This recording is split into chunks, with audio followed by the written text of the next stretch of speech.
గురుభ్యో నమః. శుక్లాంబరధరం విష్ణుం శశివర్ణం చతుర్భుజం ప్రసన్నవదనం ధ్యాయేత్ సర్వవిఘ్నోపశాంతయే. గురుర్బ్రహ్మా గురుర్విష్ణు గురుర్దేవో మహేశ్వరః గురు సాక్షాత్ పరబ్రహ్మ తస్మై శ్రీ గురవే నమః. శృతిస్మృతిపురాణానామాలయం కరుణాలయాం నమామి భగవత్పాదం శంకరం లోకశంకరం. వాగర్ధావివ సంపృక్తౌ వాగర్ధ ప్రతిపత్తయే జగతః పితరౌ వందే పార్వతీ పరమేశ్వరౌ. వందే పార్వతీ పరమేశ్వరౌ. సౌందర్యలహరి శ్లోకాల విపుల భావాన్ని గ్రహించడానికి ఈ వీడియోని వీక్షిస్తున్న మీ అందరికీ నా నమస్కారములు తెలియజేసుకుంటున్నాను. అలాగే సౌందర్యలహరి శ్లోకాలకు విపుల భావముతో రాసిన గ్రంథకర్తలకు, వ్యాఖ్యానకర్తలకు, అలాగే ప్రవచనకర్తలకు అందరికీ నా నమస్కారములు తెలియజేసుకుంటున్నాను. మా గురువు గారైన శ్రీ జ్ఞానేశ్వరమ్మ గారి పాదములకు నమస్కరించి వారి ఆశీస్సులను అర్థిస్తూ సౌందర్యలహరిలోని 72వ శ్లోకానికి అమ్మవారు నాకు ఇచ్చిన శక్తి మేరకు, జ్ఞానము మేరకు విపుల భావమును తెలియజేయడానికి నేను ప్రయత్నం చేస్తాను. తమ చనుబాలను గొనుతరిన్ కని వాటిని విఘ్నరాజు తా తమకమునందు కుంభము తలంచి విరాసిగ వాణి కుంభముల్ నిమిరెను వాణి తొండము చాపి అపారము తల్లిదండ్రులౌ తమకు ముదంబుగన్ మము తరింపగ చేయుమ తల్లి పార్వతీ.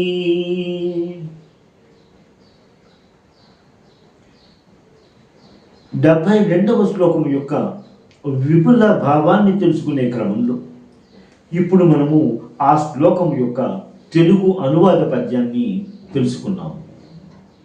అదే విధముగా మన అందరి తల్లి అయినటువంటి ఆ పార్వతీదేవి మనలను కష్టాల నుండి తరింప చేస్తుంది అనేటువంటి విధంగా, తరింప చేయాలి అనే విధంగా ప్రార్థిస్తూ ఈనాటి కార్యక్రమాన్ని మనం ప్రారంభించుకున్నాం. సౌందర్యలహరిలోని 72వ శ్లోకము ఈ విధంగా ఉంటుంది. సమం దేవి స్కంద ద్విపవదన పీతం స్తనయుగం తవేదం నః ఖేదం హరతు సతతం ప్రస్నుత ముఖం. యదా లోక్యా సంకాకులిత హృదయో హాసజనకః స్వకుంభౌ హేరంబః పరివృసతి హస్తేన ఝుటితి. ఈ శ్లోకం యొక్క స్థూల భావాన్ని ఒకసారి పరిశీలిద్దాం. ఓ దేవి, ఓ అమ్మ, స్కందుడు గణపతి ఒకే సమయమునందు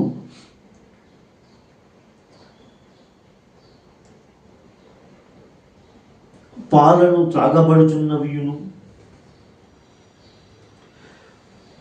పిల్లలపై ఉన్న వాత్సల్యము చేత నిరంతరము పాలను స్రవింపచేయుచున్నట్టువియును, పాలను తాగుతున్నప్పుడు చిలిపితనముతో గణపతి తన కుంభములు దొంగలించబడినవా, మరి ఇచ్చటకు ఏ విధముగా వచ్చినవి అనే శంకతో తన తొండముతో తన కుంభములను నిబిరికొని ఆ సంఘటన చూసినటువంటి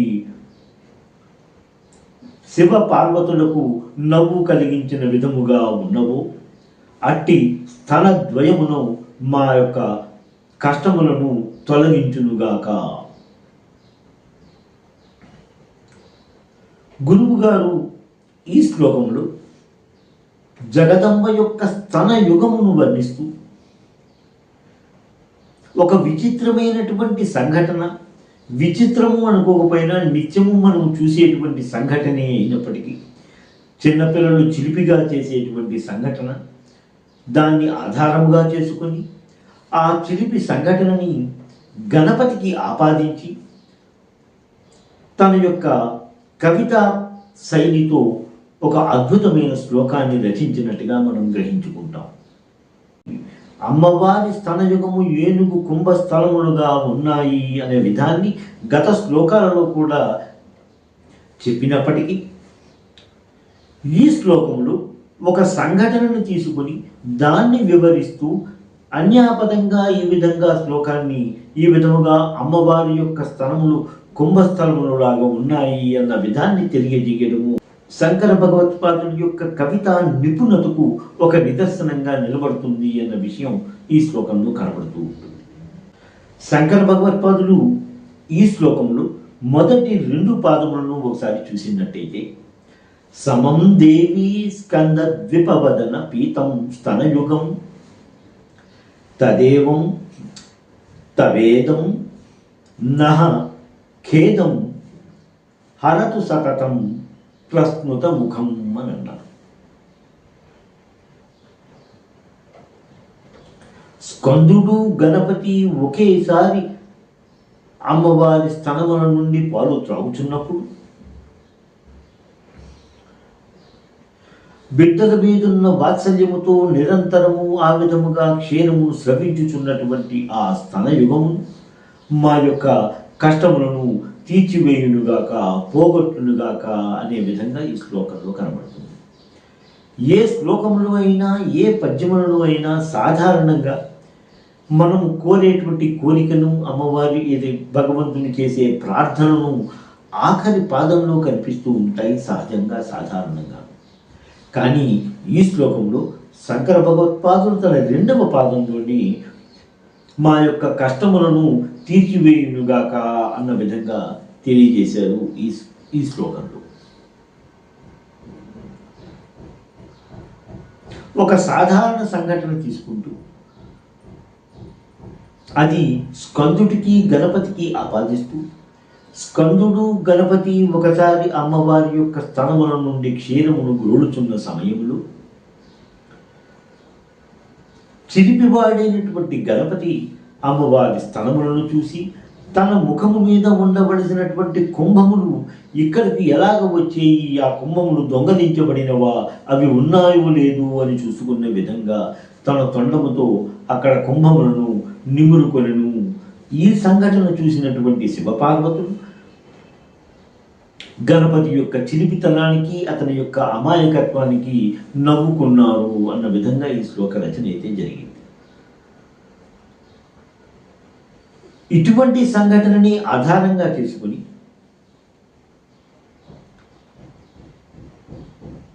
అల్లసాని పెద్దనగారు తన మను చరిత్ర రాస్తున్నప్పుడు గణపతిని స్తోత్రము చేస్తున్నటువంటి ఒక పద్యం రాశారు. అది కూడా ఒకసారి మనం పరిశీలిద్దాం.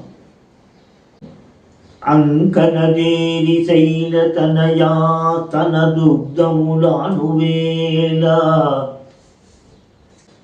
బాల్యాంక విచేష్టదొన్నమున నవ్వలి చందవలింపబోయి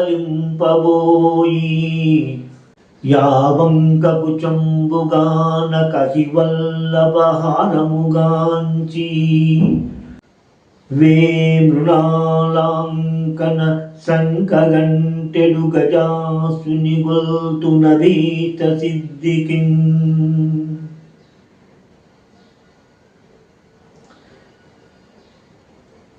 అమ్మవారి యొక్క చనుబాలను తీసుకుంటున్న సమయంలో